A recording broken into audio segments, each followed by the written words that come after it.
My name is Katrina, and today I have a story to share with you called City of Stories. Once, there was a little girl who lived in one of the biggest and busiest cities in the world. There was one thing that she loved more than anything, and that was stories. However, no one had any time at all to tell her stories. She would ask her mother, who would say, "Nope, I'm busy cooking dinner." She would ask her father, who would have his nose buried deep in a newspaper. She would ask her brother, who told her that, "No, I want to play cricket." And she would ask her neighbor, who would say, "No, I have to go to the market." And then she would even ask her teacher, beg her to tell her a story. But her teacher said that they could only tell stories after they had done all of their mathematics work. Everyone around her was always busy, stressed, tired, and irritated. And they were always running from task to task to task. And they didn't have any free time at all, especially not for stories. Then one day, at the little girl's school, there was a special visitor, Didi. And Didi had on bright, colorful clothing, and she had this special sparkle in her eye. And when the little girl saw her, she thought she should ask her that very special question. She went up to her shyly.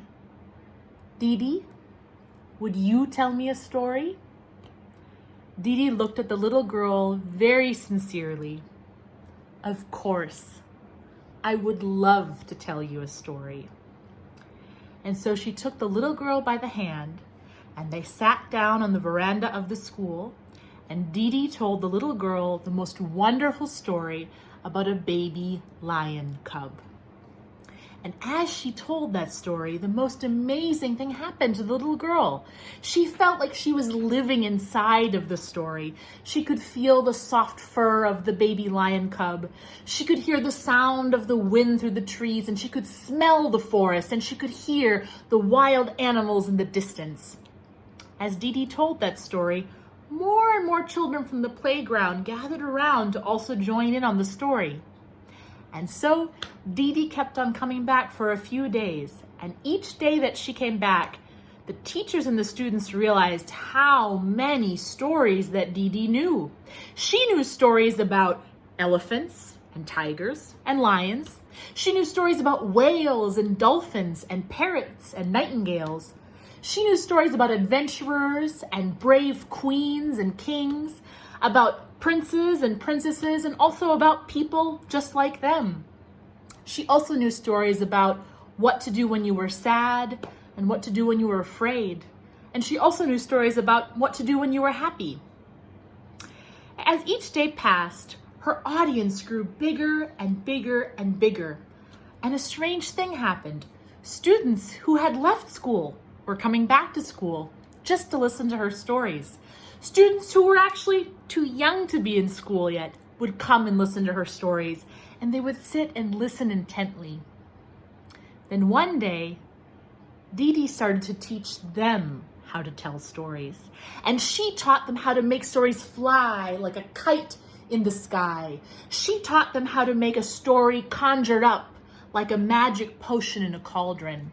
She taught them how to weave an intricate story through both embroidering and weaving a story like a tapestry itself.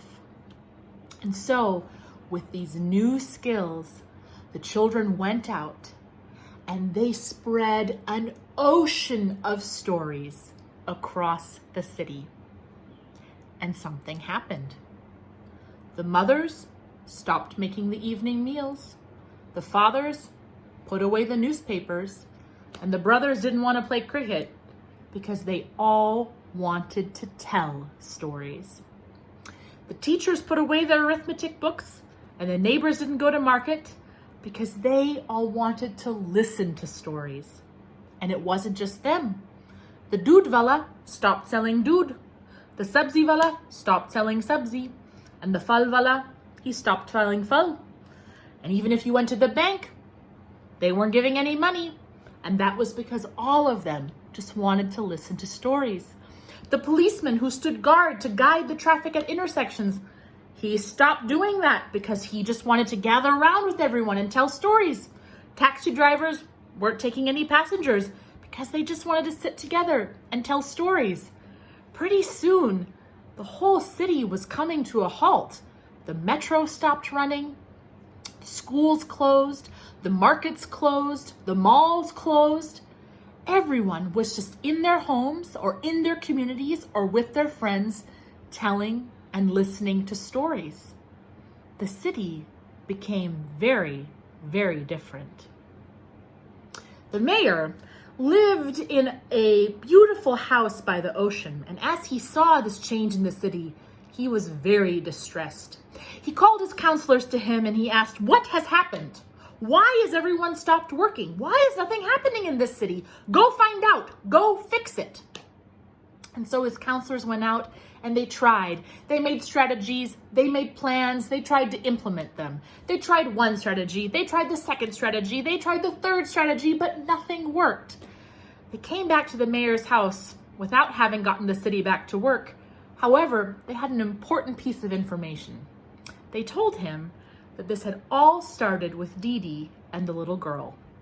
"I want to meet them," said the mayor.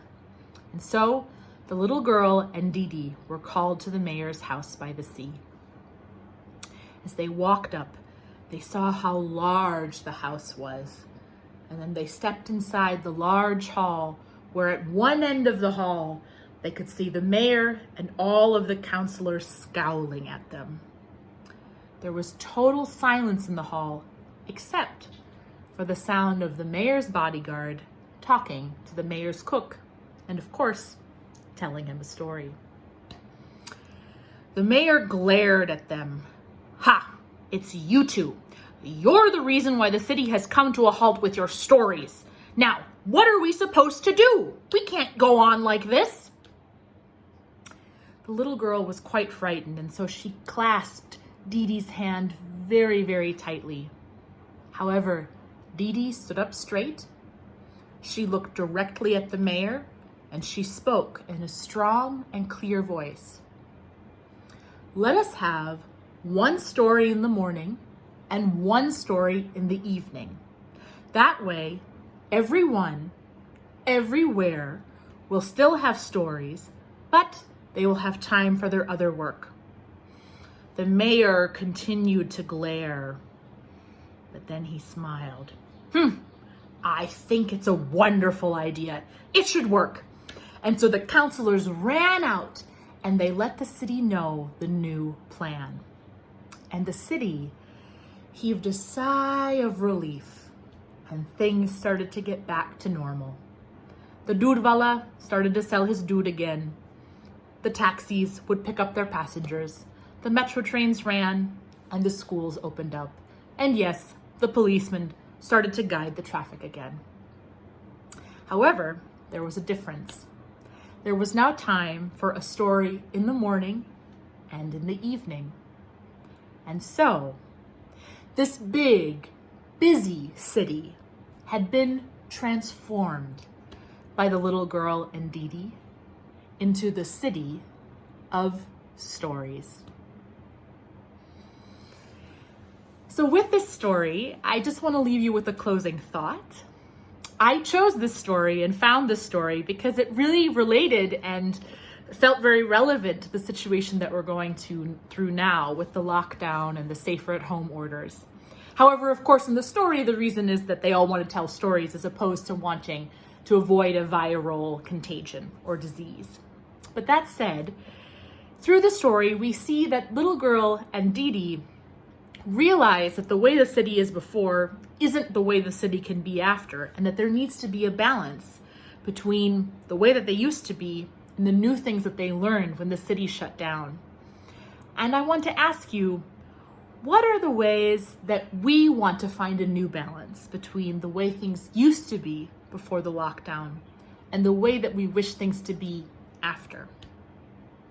Thank you.